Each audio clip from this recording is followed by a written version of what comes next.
Bismillahirrahmanirrahim. Assalamualaikum warahmatullahi wabarakatuh. Waalaikumsalam warahmatullahi wabarakatuh. Alhamdulillahirrahmanirrahim. Pemirsa sahabat AIKA Universitas Muhammadiyah Jakarta yang senantiasa pun selalu mengikuti YouTube AIKA. Alhamdulillah, ini untuk podcast perdana kami di Kampus Islami Podcast, yang nantinya Kampus Islami Podcast ini akan menyampaikan berkaitan dengan hal-hal yang tentang keislaman, sehingga untuk bisa menambah wawasan para mahasiswa ataupun para pemirsa yang mengikuti AIKA YouTube channel. Oke, di sini ada Ustadz Adi yang memperdanai podcast kali ini. Ya, beliau adalah salah satu dosen Fakultas Ekonomi dan Bisnis, dosen AIKA di Universitas Muhammadiyah Jakarta. Alhamdulillah beliau sudah bisa hadir. Bagaimana Ustadz kabarnya? Alhamdulillah sehat luar biasa. Oke, alhamdulillah beliau sudah berkesempatan untuk hadir di kegiatan kita. Nah, untuk tema hari ini kita berhubung mendekati ini podcast di taping ataupun direkam tanggal 16 Juli, yang memang 4 hari lagi kita akan menghadapi Idul Kurban di tanggal 20 Juli. Makanya kita, mumpung ada Ustadz Adi di sini, kita akan nanya-nanya nih berkaitan dengan kurban. Oke, untuk mengawali ini sebenarnya kita perlu tahu dulu nih ya, yang dimaksud kurban menurut dalam Islam itu seperti apa sih gitu. Baik, terima kasih sahabat Alvan yang saya hormati. Bismillahirrahmanirrahim. Assalamualaikum warahmatullahi wabarakatuh. Alhamdulillah, wassalatu wassalamu ala rasulillah. Allahumma salli wa sallim wa barik ala Muhammad wa ala ali Muhammad. Sahabat AIKA UMJ yang dirahmati dan dicintai Allah subhanahu wa ta'ala, sebentar lagi kita akan memasuki yang namanya Idul Adha, atau bahasa lainnya Idul Kurban ya, kurban. Tentu setiap umat Islam ya diperintahkan oleh Allah Subhanahu wa taala untuk berkurban bagi orang-orang yang mampu, memiliki keluasan rezeki ya. Nah, kalau kita lihat dari arti kurban itu sendiri kan artinya kan mendekatkan diri ya. Dekat. Berarti kan artinya dekat. Dengan siapa kita dekat ya? Dengan Allah Subhanahu wa taala. Dengan menunaikan kurban itu, maka kita akan semakin dekat dengan Allah Subhanahu wa taala. Di orang-orang, di antara ciri-ciri orang bertakwa itu adalah orang-orang yang senantiasa mendekatkan diri kepada Allah. Dan salah satunya adalah dengan cara berkurban ini. Jadi insya Allah kalau kita ikhlas ya, niat kita tulus berkurban, maka Allah Subhanahu wa taala akan semakin cinta kepada kita. Nah, inilah kira-kira secara umum ya, kalau kita lihat pengertian kurban itu mendekatkan diri kepada Allah Subhanahu wa taala. Jadi ketika kita ingin mendekatkan diri kepada Allah ya, salah satu caranya dengan berkurban itu ya. Ya, insyaallah dengan cara berkurban ya, tentunya jangan lupa dengan niat yang ikhlas, niat yang tulus. Ya, karena itu bagian dari syarat ya diterimanya suatu ibadah seorang hamba oleh Allah Subhanahu wa taala, yaitu dengan niat yang ikhlas. Oke, kalau saya berbicara hukumnya itu, kurban itu wajibkah gitu bagi siapa? Bagi orang-orang yang mampu, tentu hukum berkurban ini wajib ya. Kalau kita lihat dari suatu ayat yang menjelaskan gitu ya, dalam surah itu dijelaskan kan,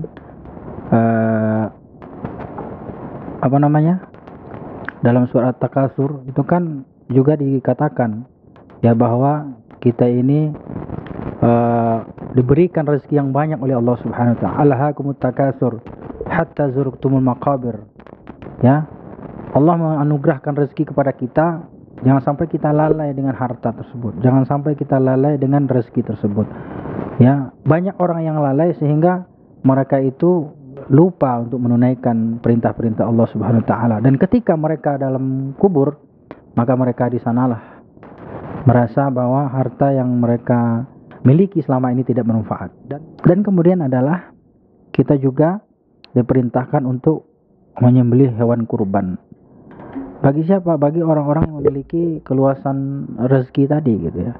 Dan bahkan juga dalam hadis Rasulullah SAW dikatakan, barang siapa yang sudah memiliki keluasan rezeki, yang memiliki harta gitu ya, dan mereka itu enggan untuk mengeluarkan untuk berkurban ya, enggan untuk menyembelih hewan kurban, fala yaqrabanna musallana, kata Rasulullah, maka jangan sekali-kali kalian mendekati tempat sholat kami. Artinya apa? Rasulullah itu sangat murka gitu ya, atau tidak menyenangi orang-orang yang tidak mau berkurban. Makanya jangan, para pemirsa ya AIK UMJ, jangan disimpan-simpan hartanya itu, jangan di deposito, di saku, di ATM.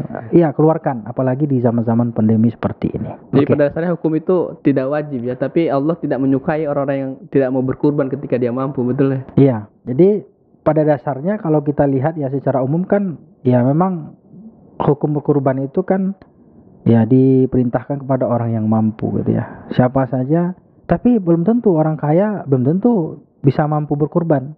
Banyak juga orang kaya yang malas berkurban kan gitu ya. Betul, betul. Kadang-kadang ada orang yang miskin gitu ya. Bahkan mungkin banyak kisah-kisah kita lihat inspiratif gitu ya dalam kehidupan kita. Seorang pemulung yang nabung uang recehan gitu ya. Nah, setelah 1 tahun beliau bisa memilih hewan kurban. Berarti kalau kita lihat berkurban itu sebenarnya tidak harus menunggu kaya gitu ya, tidak menunggu harus banyak harta. Tapi ketika kita ada niat, di situ ada semangat, maka insya Allah di situ ada jalan untuk berkurban. Betul, Subhanallah. betul. Gitu. Oke, Ustaz, kalau misalnya berbicara sejarah ya, istilahnya mungkin ini teman-teman pun sudah pada tahu ya, Ya. gitu. Bagaimana sejarah pertama kali kurban itu dilaksanakan ya. Mungkin Ustaz juga bisa menjelaskan nih Ya, bagaimana kurban sejarah ya. itu ya. Secara histori itu kan kita udah maklum ya, bahwa di zaman Nabi Ibrahim alaihissalam ya, itu sudah diperintahkan untuk berkurban. Bahkan juga dipraktekkan oleh Rasulullah sallallahu alaihi wasallam, yaitu Nabi Ibrahim. Ini kan Rasulullah juga ya, Rasulullah ya, ketika dia ya mendapatkan seorang anak yang diidam-idamkan yang namanya Ismail gitu ya, ketika dia muda belia gitu ya, di saat itulah Allah Subhanahu wa taala menguji keimanan Ibrahim dengan diperintahkannya dengan menyembelih anak tercintanya. Ini adalah sebagai bukti sebenarnya kecintaan ya, kecintaan kepada Allah Subhanahu wa taala, karena anak sematawayang yang paling dicintai, kemudian Allah minta kembali dengan cara apa? Dengan cara dikurbankan. Ini bukti apa? Bukti bahwa seorang yang berkurban atau memberikan sesuatu harus yang terbaik, harus sesuatu yang paling dicintai. Jangan sisa-sisa gitu ya diberikan kepada orang lain, itu tidak baik gitu ya. Dan kemudian juga ternyata ya sahabat Alfan itu kalau kita lihat dari zaman Nabi Adam alaihissalam itu juga sudah ada sebenarnya ya, cikal bakalnya berkurban itu antara anak-anak beliau gitu ya. Nabi Adam itu antara Habil dan Qabil itu kan diperintahkan, di antaranya ada yang mempersembahkan hasil daripada pertaniannya yang terbaik, dan juga ada yang mempersembahkan kambing waktu itu kalau nggak salah ya di dalam sejarahnya. Tapi yang paling jelas adalah bahwasanya kurban ini diawali dengan histori bagaimana ketika Allah Subhanahu wa taala memerintahkan gitu ya. Ketika Allah Subhanahu wa taala memerintahkan Nabi Ibrahim alaihissalam untuk menyembelih anaknya yang dia cintai, yaitu Nabi Ismail, dan kemudian dengan izin Allah tentunya ya, dengan membuktikan kecintaannya kepada Allah, kemudian Allah menggantikan yang terbaik ya. Allah menggantikan yang lebih baik lagi, yaitu seekor kibas yang sangat bagus. Mungkin teman-teman pemirsa AIK UMJ, silakan kita baca ayat-ayat Al-Quran yang berkaitan dengan histori bagaimana kisah ya, kisah Ibrahim alaihissalam ketika diperintahkan oleh Allah Subhanahu wa taala untuk menyembelih anaknya tercinta Ismail. Berarti di situ ada pesan yang Allah ingin sampaikan kepada kita. Salah satunya kita jangan sampai terlalu sayang apa yang kita cintai di dunia ya. Iya. Istilahnya Benar. kita mampu bisa mengikhlaskan apa yang kita cintai di dunia, karena sebetulnya di dunia ini nggak kekal gitu Ustaz ya. Oke, kalau misalnya Ustaz dalam pelaksanaan kurban ini kan kita tahu ya pelaksanaan itu dari dulu kurban. Nah, pelaksanaan di dulu kurban itu di tanggal berapa aja Ustaz? Oke. Kapan kita diperintahkan untuk berkurban? Tentu ada waktu-waktunya, karena setiap ibadah itu harus didasari dengan ketentuan-ketentuan yang telah ditetapkan. Jadi nggak boleh kita ibadah itu sesuai dengan perasaan ya, dengan katanya gitu ya. Nah, terkait Idul Kurban atau penyembelihan hewan kurban itu ya tentu dalam Islam ditetapkan pada Yaumun Nahar namanya, yaitu hari di mana kita mengadakan sholat Idul Adha. Ya, setelahnya itu diawali ya di situ. mulanya gitu ya, penyembelihan hewan kurban sampai nanti namanya hari-hari tasyrik 11, 12, 13. Nah, itulah tempat-tempat, waktu-waktu ya kita diperintahkan untuk menyembelih hewan kurban. Jadi di luar itu berarti namanya ya sedekah biasa gitu ya, sedekah biasa. Nah, jadi kalau kita ingin menyembelih hewan kurban ya di situ Yaumun Nahar 10, kemudian diiringi dengan Yaumut Tasyrik, yaitu hari yang ke-11, 12, 13. Disitulah waktu-waktu ya, momen-momen kita diperintahkan untuk menyembelih hewan kurban. Demikian kira-kira. Oke, itu teman-teman ya, ternyata Idul Kurban itu kita bisa laksanakan tidak hanya di tanggal hari Idul Adhanya Ya, saja, benar. melainkan ada hari Tasyrik yang memang itu bisa dilaksanakan untuk melakukan Idul Kurban ya. Selain itu tidak dinamakan Idul Kurban, namanya hanya sedekah biasa, betul Ustaz? Jadi sedekah biasanya. Oke, kalau misalnya kita berbicara syarat binatang yang harus kita kurban tuh apa Ya, sih? Boleh gak sih kita memberikan yang kurus misalnya? ya, yang teman-teman ada di AIK UMJ ini sangat penting ya. Nah, sebagaimana tadi saya sampaikan juga pada awal-awal tadi, bahwasanya hendaklah kita memberikan atau menginfakkan apa yang terbaik yang kita miliki. Nah, dalam kaitan memilih hewan kurban, nah ini penting ini ya teman-teman. Apabila kita ingin mendapatkan pahala yang sempurna dari Allah Subhanahu wa taala, tentunya kita harus mempersembahkan yang terbaik juga. Jangan kita mengharapkan yang baik, yang terbaik, tapi kita tidak mau mempersembahkan yang terbaik gitu.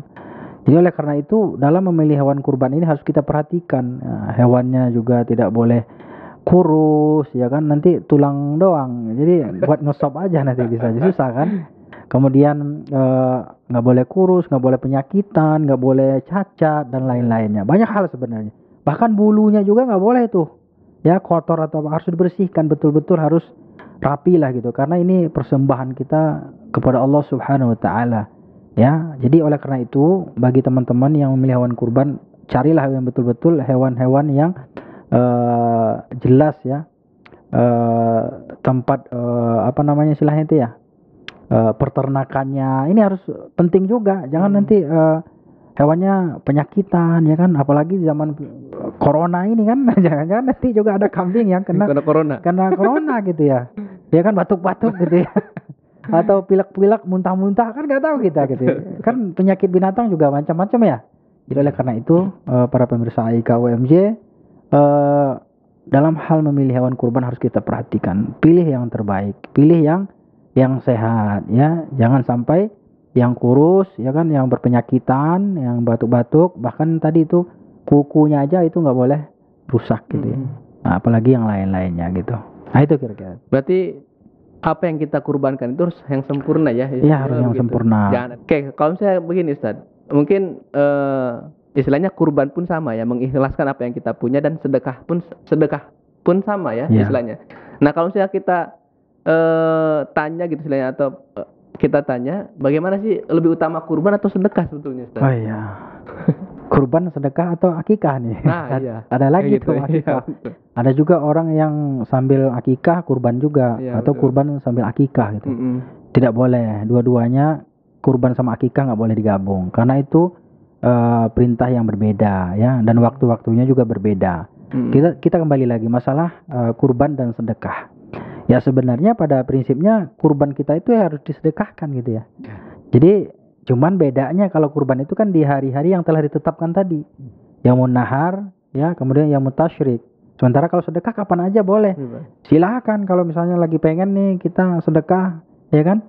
Nah, ada salah seorang apa namanya sahabat itu ya, kalau nggak salah Abu Bakar itu ya. Nah, itu kalau ada tamu, ada ini, itu nyembelih kambing itu menyambut kedatangan ya, untuk menjamu tamunya gitu ya. Untuk apa? Untuk membuktikan bahwa dia itu sangat menghormati tamu. Jadi kembali lagi masalah yang tadi. Jadi daging kurban itu memang untuk disedekahkan, kita berikan. Bahkan sebenarnya daging kurban bukan hanya untuk orang-orang miskin saja, bukan hanya kaum duafa saja, tapi juga boleh diterima gitu ya, diterima manfaatnya oleh orang-orang kaya, agar mereka itu merasakan gitu ya kepedulian dan keprihatinan di antara muslimin lainnya gitu ya. Jadi di sini banyak sekali gitu ya yang terjalin gitu ya, di antara apa namanya ibadah kurban ini. Jadi kan ibadah yang bersifat sosial. Jadi dengan siapa saja, kepada siapa saja kita boleh. Jadi tidak dipandang agamanya apa, sukunya apa, tidak. Tapi justru ya disitulah luasan Islam itu, kita boleh berbagi dengan siapapun. Jadi intinya sedekah dengan kurban, tapi bukan berarti maksudnya saya mau bersedekah nih dengan daging kurban, tidak. Tapi maksudnya sedekah itu kan pemberian juga ya, pemberian yang diberikan kepada orang lain gitu ya. Tapi bukan berarti ya kita sengaja bersedekah dengan daging kurban nanti dapat 10 bok gitu ya. Kita sedekah nih, tidak, bukan begitu. Artinya ya itu kan sudah menjadi haknya masyarakat gitu ya. Jadi nggak perlu juga kita bersenang hati, berbangga hati karena sudah ngasih sedekah gitu. Padahal kita juga dapat dari orang lain gitu ya. Nah itu teman-teman. Oke, begitu teman-teman ya untuk pembahasan kurban kali ini cukup luar biasa. Semoga ini bisa menambah wawasan teman-teman semuanya di perihal Idul Kurban. Yang mana Idul Kurban ini tinggal 4 hari lagi Ustadz ya, tinggal 4 hari lagi. Bagi Bapak Ibu atau saudara YouTube channel Aika yang bisa berkurban pun silahkan berkurban. Jangan sampai kayak tadi ya, udah punya harta masih ditahan-tahan saja, itu nggak disenangi oleh Allah. Terima kasih Ustadz atas waktunya. Semoga kita semua, kita doakan bisa berkurban ya untuk di tahun ini, dan itu menjadi pahala buat kita semuanya. Terima kasih. Assalamualaikum warahmatullahi wabarakatuh. Waalaikumsalam. Tunggu di konten selanjutnya. Bye. Aduh.